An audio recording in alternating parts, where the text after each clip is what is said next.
Hello students, तो fifth part हमारा आ गया है इस चैप्टर का। ठीक है, फोर्थ पार्ट मैंने आपको बता दिया था baking powder, baking soda, washing soda, bleaching powder, caustic soda और प्लास्टर ऑफ पेरिस के बारे में मैंने समझा दिया था और उसके यूजेस सब बता दिए थे। इस पार्ट में हम पढ़ेंगे इंडिकेटर के बारे में, जो है यूनिवर्सल इंडिकेटर। इंडिकेटर तो मैंने बता दिए थे, लेकिन ये मेन सबसे बड़ा इंडिकेटर है यूनिवर्सल इंडिकेटर। इसको हम क्या बोलते हैं? पीएच स्केल यूनिवर्सल इंडिकेटर है। इसकी मदद से हम ये बता सकते हैं, ये पीएच स्केल एक वैसा स्केल है जिसके ऊपर क्या होते हैं, इसके ऊपर क्या होते हैं 1 से लेकर के 0 से लेकर के 0 1 2 3 4 5 6 7 8 9 10 और 11 12 13 14, तो हमारी स्केल बड़ी हो सकती है। ठीक है, तो इस स्केल पर देखो ध्यान से, 7 तक, 0 से लेकर के 7 के इधर इधर एसिड होगा, एसिडिक स्ट्रेंथ होगी इधर। ठीक है, एसिडिक स्ट्रेंथ इधर होगी। और 7 से लेके 14 इधर जाएंगे जब, तो बेसिक स्ट्रेंथ होगी। ठीक है, बेसिक प्रॉपर्टी इधर होगी, इधर एसिडिक प्रॉपर्टी होगी। ठीक है, तो 7 से इधर जितना जाएंगे हम, जितना 7 से कम जाते जाएंगे, तो इससे हमें क्या पता चलेगा कि एसिड इंक्रीज हो रहा है। इधर एसिड क्या होता है? इंक्रीज होता है। एसिड प्रॉपर्टी इंक्रीज कहाँ से? अगर हम 7 से इधर जा रहे हैं, देखो एरो का निशान इधर है, कम की तरफ जा रहे हैं। अगर हम 7 से ज़्यादा की तरफ जा रहे हैं तो बेसिक प्रॉपर्टी क्या होगी? इंक्रीज होगी। ध्यान रखना। मतलब देखो कि हमें जो यूनिवर्सल इंडिकेटर, जो पीएच स्केल है, ये हमें क्या बताता है? जो पीएच स्केल है वो हमें बताता है कि कोई चीज़ एसिडिक है कि बेसिक है। पहली बात तो ये। ठीक है, उसके बाद हमें ये बताता है कि कोई चीज़ अगर एसिडिक है, एसिड नेचर की है, तो उसके वो कितनी एसिडिक है। ठीक है, और कोई बेसिक है तो कितना बेसिक है वो, ये भी बताता है ये। ठीक है, तो इसको ध्यान से देखो कि अगर 7 होगा तो क्या होगा? वो होगा हमारा न्यूट्रल। ठीक है, वो क्या होगा? हमारा न्यूट्रल। मतलब कि नॉट एसिडिक और नॉट बेसिक। ध्यान रखो, ना तो वो एसिडिक होगा ना ही बेसिक होगा, न्यूट्रल होगा। ठीक है, तो ध्यान से इसको समझ लेना। बच्चे कंफ्यूज हो जाते हैं बहुत, वो सोचते हैं कि 0 से 6 तक अगर जाएंगे तो हम एसिडिक बढ़ेगा। नहीं, 7 से अगर 0 की तरफ आएंगे तो एसिडिक बढ़ेगा। मतलब 5 पे कम एसिडिक है, वीक है, 4 पे भी वीक एसिडिक है। लेकिन अगर 0 या 1 पे देखोगे तो ये स्ट्रॉन्ग एसिडिक है, ये वीक एसिडिक है। और यहाँ पर अगर देखा जाए 8 9 10, तो यहाँ पर वीक बेसिक है, वीक बेस।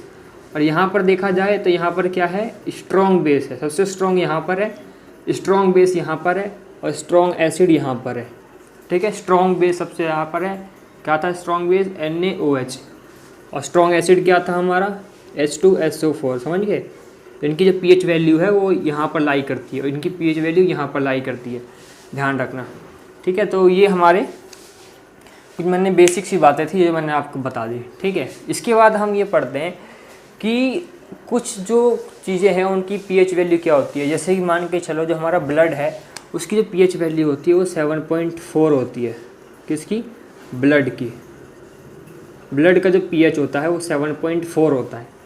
समझ गए? 7.4 मतलब 7 से थोड़ा सा आगे। मतलब कि क्या हो गया कि अगर अगर पूछे कोई कि ब्लड जो हमारा एसिडिक है कि बेसिक है कि न्यूट्रल है, तो क्या बताओगे? कि वो बेसिक है। बहुत ही कम बेसिक प्रॉपर्टी उसके अंदर आ रही है। कैसे? 7.4 पर है तो बेसिक ही ना, क्योंकि 7 से ज़्यादा है। ठीक है, और कर लिया नोट। देखो एक चीज़ और देखो कि मैंने आपको बता दिया कि एसिडिक और बेसिक बता दिया। इसके बाद हम न्यूट्रल, जो हमारा जो वाटर होता है, जो डिस्टिल्ड वाटर क्या होता है? जिसके अंदर ना तो कोई गैस हो, ना कोई आयंस हो, कोई भी कुछ ना, बिल्कुल साफ़ हो, ना कोई बैक्टीरिया हो, ना कुछ भी ना हो उसके अंदर, ना गैस ना कुछ भी नहीं हो। मतलब कि वो बिल्कुल प्योर होना चाहिए। डिस्टिल्ड वाटर प्योर होना चाहिए, बिल्कुल वो प्योर होता ही है डिस्टिल्ड वाटर। ठीक है, तो उसकी जो pH वैल्यू होगी वो 7 होगी। समझ गए?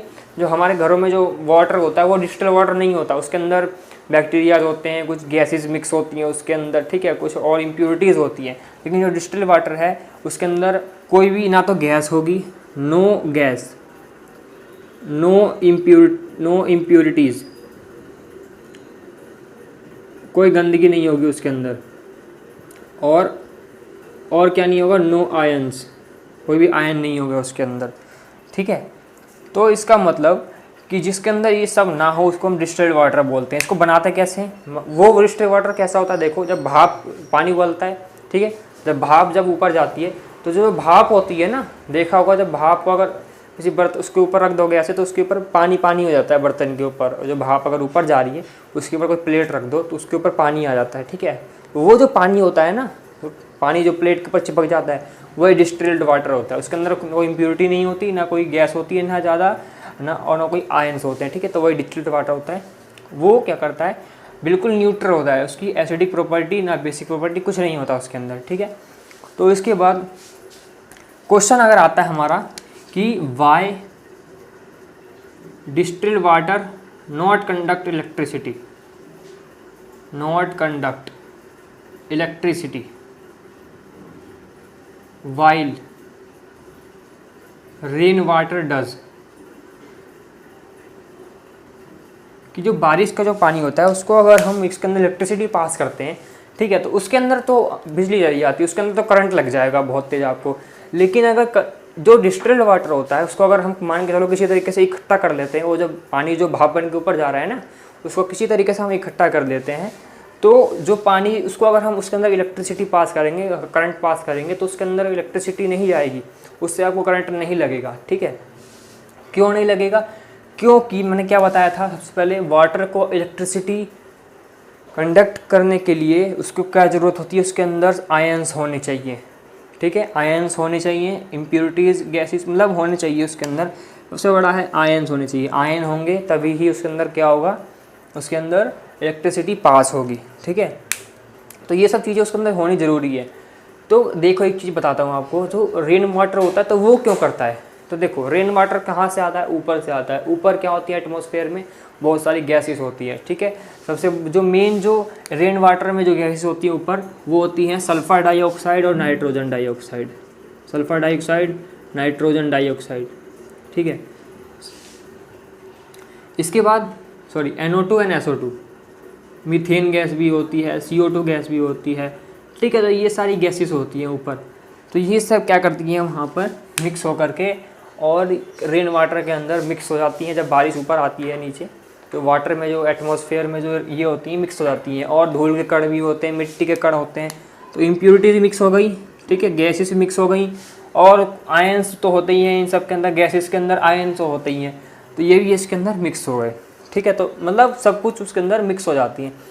तो उसके बाद अगर ये सब इसके अंदर वाटर के अंदर है तो रेन वाटर इसके अंदर इलेक्ट्रिसिटी पास हो जाएगी। ठीक है, लेकिन जो हमारा डिस्टिल्ड वाटर है उसके अंदर इलेक्ट्रिसिटी पास नहीं होगी। अगर हम चाहते हैं डिस्टिल्ड वाटर में इलेक्ट्रिसिटी पास हो तो हम क्या करना पड़ेगा, उसके अंदर थोड़ा सा नमक डाल दो। नमक क्या होता है, NaCl, NaCl अगर पानी के अंदर डालेंगे तो वो किस में डिज़ोल्व हो जाएगा, Na+ और Cl- में टूट जाएगा।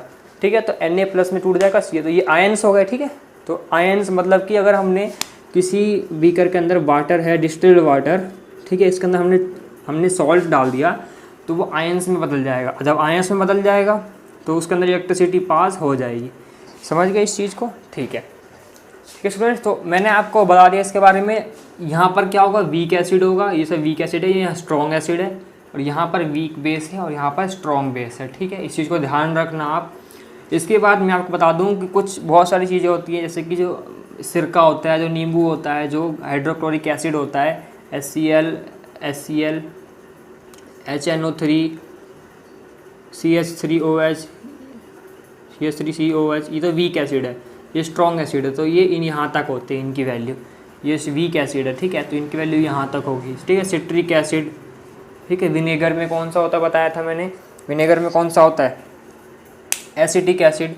ठीक है, तो मतलब कि इन सब के अंदर जो वीक एसिड होंगे ये तो यहाँ की इनकी pH वैल्यू होगी, और यहाँ पर सोडियम हाइड्रोक्साइड, ठीक है। ब्लीचेस जो होते हैं उनके भी जो पीएच वैल्यू होती है यहाँ पर होती है जो, ठीक है। और बात करी जाए अगर कि जो हमारे पेट के अंदर जब खाना खाते हैं जो एसिडिटी हो जाती है, वो जो कौन सा एसिड होता है वो हमारा होता है ये HCl, हाइड्रोक्लोरिक एसिड। तो उस हाइड्रोक्लोरिक एसिड की पीएच वैल्यू कहाँ से होती है, 1 से लेकर के 2 के बीच में, समझ के 1 से लेकर के 2 के बीच में होती है हाइड्रोक्लोरिक एसिड की पीएच वैल्यू, समझे। तो इसलिए समझ लो कि कितना स्ट्रॉन्ग होता है हमारे अंदर, ठीक है। तो वो म्यूकस की वजह से वो बचा रहता है, जो म्यूकस की जो लेयर होती है ना, जैसे हमारा पेट है ये,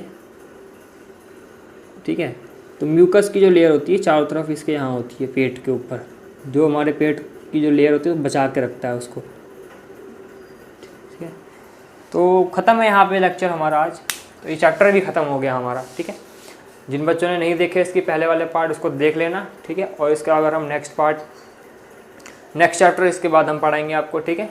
अगर आपको ये पसंद आई, समझ में आया आपको, तो वीडियो लाइक कर देना और सब्सक्राइब कर देना चैनल्स को आगे और वीडियोस देखने के लिए, ठीक है। Thank you.